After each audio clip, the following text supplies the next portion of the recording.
pack your bags right now. We're not going to tolerate you in our administration. I'm Will Weissert. I'm a national political reporter for the Associated Press in Washington.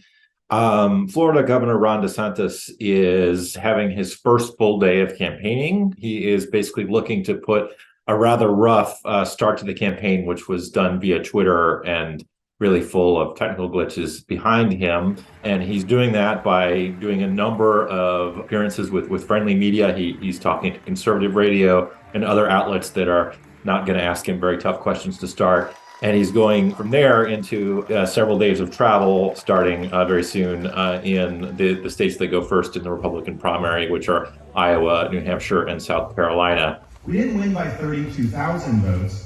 We won by over 1.5 million votes. So the other early test for DeSantis will be of his fundraising. In the past, he's proven to be a very, very strong fundraiser, with the ability to raise a lot of money and do it very quickly from donors, not just in Florida, but all over the country. He's starting the race with a PAC, an outside group supporting him. It's got a humongous budget that, they're spending it not just on advertising to sort of prop him up and potentially go after rivals like Trump, but also on actual on-the-ground field organizing to sort of get his name out there. The very early part of the campaign is very interesting because while the Twitter announcement that was sort of plagued by problems, really did, generate a lot of negative headlines, his supporters and his campaign basically says, look, we raised $1 million in just a few minutes after that. Donors don't care about this. I mean, they care about DeSantis as a candidate. And, that could ultimately be true. I mean, if he continues to rake in money, that's going to go back to the argument of how formidable he can be and how he might, be the candidate. There are a lot of Republicans running now. The field is getting more and more crowded, every week. But he really wants to make the argument that if you're a Republican and you don't want to support former President Trump, if you're looking for an alternative,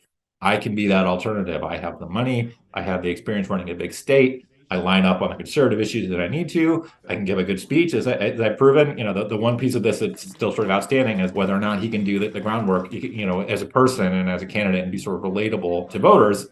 His supporters say he absolutely can, and that he'll get a chance to sort of show that he's better at this than a lot of people have given him credit for. But that will really be the early thing to look at as we get going.